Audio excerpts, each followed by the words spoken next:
நிறைய பேருக்கு நிறைய சொல்லலாம். இப்போ இங்கேயே பார்த்தீங்கன்னா, புது புது சேவார்த்தைகள்லாம் இங்க நிறைய பேர் வராங்க. அவங்களுக்கு கூட பார்த்தீங்கன்னா, போன வேலூர்லேருந்து ஒரு தம்பதி ஒருத்தவங்க ஒரு அம்மா வந்தாங்க. அவங்களுக்கு கிட்டத்தட்ட ஒரு 3, 4 வருஷமா அவங்க பொண்ணுக்கு வந்து திருமணம் ஆகலைன்னு சொல்லிட்டு வேண்டிட்டு இருந்தாங்க. அப்பதான் இந்த ஒரு சில சேனல்கள்ல பார்த்து அவங்க வந்தாங்க. பார்த்து அவங்களுக்கு இங்க வந்து அவங்களோட ஜாதகம் வச்சுட்டு, அம்பாள் கிட்ட மஞ்சள் கயிறு கட்டி அரச மரத்த சுத்திட்டு இங்க சுத்திட்டு வர சொன்னோம். அவங்களால அடிக்கடிக்கு இங்கே வந்து போக முடியாதுன்றனால வேலூர்லேயே இருக்கிற எங்கேயாவது ஒரு அம்மன் கோவிலையோ இல்லை ஒரு விநாயகர் கோவிலையோ அரச மரம் இருக்கும் கண்டிப்பாக. இந்த அம்பாளை நினச்சிட்டு தினமும் 3 சுற்றி சுற்றிட்டு வாங்கன்னு சொன்னோம். 2 மாதத்தில் அவங்களுக்கு திருமணம் கைகூடி வந்துட்டு அவங்க திருமணம் ஆயிடுச்சு. ஓகே. இப்போ அவங்க வேற ஒரு வெளியூரில் இருக்கிறாங்க. இங்கே வர்றதுக்கு அவங்க ஒரு நாள் வர்றதுக்கு முன்னாடி ஃபோன் பண்ணுறேன்னு சொல்லியிருக்காங்க. வந்து சேவிச்சுட்டு போகிறேன்னு சொல்லியிருக்காங்க. உத்தரவு எப்படி கேட்பீங்க? பொதுவாக உத்தரவு எப்படின்னா, நான் அவங்க வேண்டுதலை தான் கேட்போம். இப்போ ஒரு சில பேருக்கு பார்த்தீங்கன்னா உத்தரவுக்குன்னா நாங்கள் பூ போட்டு கேட்போம். அம்பாள்கிட்ட வந்து பூ போட்டு கேட்போம்.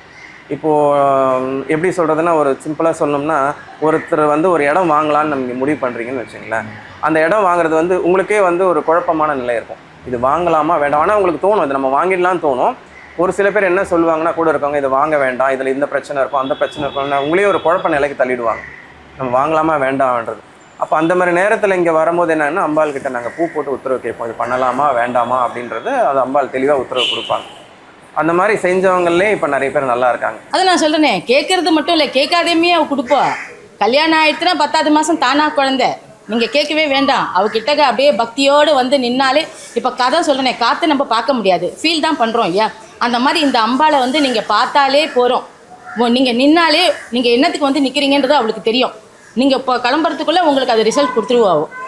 எந்த இடத்துல உங்களுக்கு நம்பிக்கை வந்துச்சு? ஏன்னா ஒரு தெய்வத்தை நம்ம கும்பிட்றோம்னா அந்த தெய்வம் நமக்கு ஏதாச்சும் வாழ்க்கையில செஞ்சிருந்தாதான் முழு நம்பிக்கை வரும். எந்த தருணம் அது? எந்த தருணம்னா, என் பிள்ளைக்கு குழந்தை தரல. கேட்டேன் நான், ஏன் நீங்க தராது இருக்கீங்க? எனக்கு 10 மாசமும் கொடுத்தீங்களே, என் பிள்ளை என் வித்தண்டனை பிறந்தான், நீங்க ஏன் தரலன்னு கேட்டேன் அந்த அம்மாவை. அந்த அம்மா உடனே கொடுத்தாங்க. பேரன் பிறந்துட்டான், அடுத்தது பேத்தி பிறந்துச்சு. அது ஒரு நம்பிக்கை. உடம்பு ரொம்ப முடியாது போச்சுன்னா இந்த அம்மா கிட்ட வந்தோன்னா கயிறு கட்டி இருந்தா நல்லா ஆயிடும்.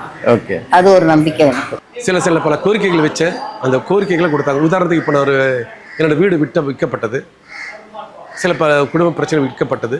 திரியும் அது என் தாய் தந்து கொடுத்த சிறு தொகையில் வீடு வாங்கின அம்மா கிட்ட கோரிக்கை வச்சேன். கஷ்டப்பட்டு கேட்டேன். அதே அம்மா பக்கத்தில் மடியிலே பக்கத்துலேயே என்னை வர வச்சு உட்கார வச்சுட்டாங்க.